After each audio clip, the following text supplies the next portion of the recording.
আসসালামু আলাইকুম।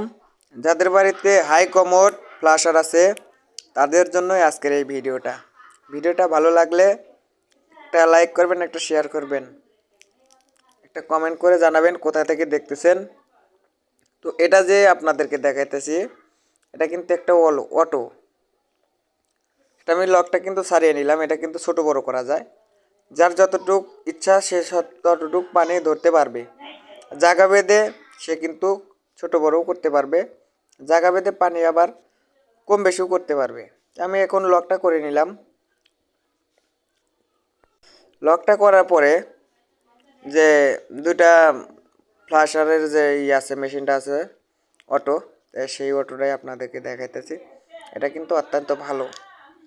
তো যাদের ফ্লাশার নষ্ট হয়ে গেছে, যেমন পানি ওভারলোড হয়ে পড়ে যাইতেছে, তাদের জন্যই কিন্তু আজকের এই ভিডিওটা বানানো হইতেছে। যদি একটু বোঝেন তাহলে কিন্তু আর মিস্ত্রিকে এত টাকা দিতে হবে না। আর যাদের যে না একেবারেই আমি পারতেছি না, তখন একটা মিস্ত্রি ডাক দিয়ে আপনারা কাজটা করে নিতে পারবেন।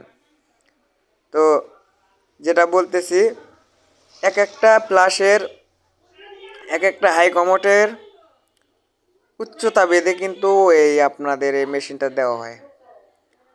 মেশিনটা দেওয়ার কারণ হচ্ছে যাদের প্লাসার বড় হাই কমোটের পানি ধরার ট্যাঙ্কিটা যেটা বড়, তাদের জন্য এই বড় দুটো। আর যাদের ছোট ছোট হাই কমোট কিছু কিছু লোক নেয়, কিছু কিছু লোক বড় হাই কমোট নেয়, তো তাদের জন্যই বলতেছি যে যখন ওভার হয়ে পড়ে যায় তখন কিন্তু আপনারা এটা লাগাতে পারবেন এবং এটার কাজটা আপনারা করতে পারবেন এই ভিডিওতেই। ভিডিওটা করার উদ্দেশ্য হচ্ছে এটা, যে আমাকে এক ভাই বলছিল, ভাই আমার পানি ওভার হয়ে পড়ে যাইতেছে, আবার বলতেছে আর একজন ফোন দিচ্ছে যে ভাই আমার কিন্তু পানি কম হইতেছে, আমার মন মতো পানি হইতেছে না। সেজন্য বলতেছি যে এটা কমান বাড়ান করলে এটার ভিতরে একটা লক আছে, কিন্তু এই যে ডাইনামো চোট দিলে লকটা কিন্তু হয়ে গেল। তারপরে আর একটা পিন আছে, এই যে পিন, এই পিন দিয়ে কাজ করলে কিন্তু এই যে লক হয়ে গেল, আর নিচ মেয়ে ডাববে না, উপর দিকে উঠবে না। তো ভিডিওটা এই পর্যন্তই। ভালো থাকবেন, সুস্থ থাকবেন, আল্লাহ হাফেজ।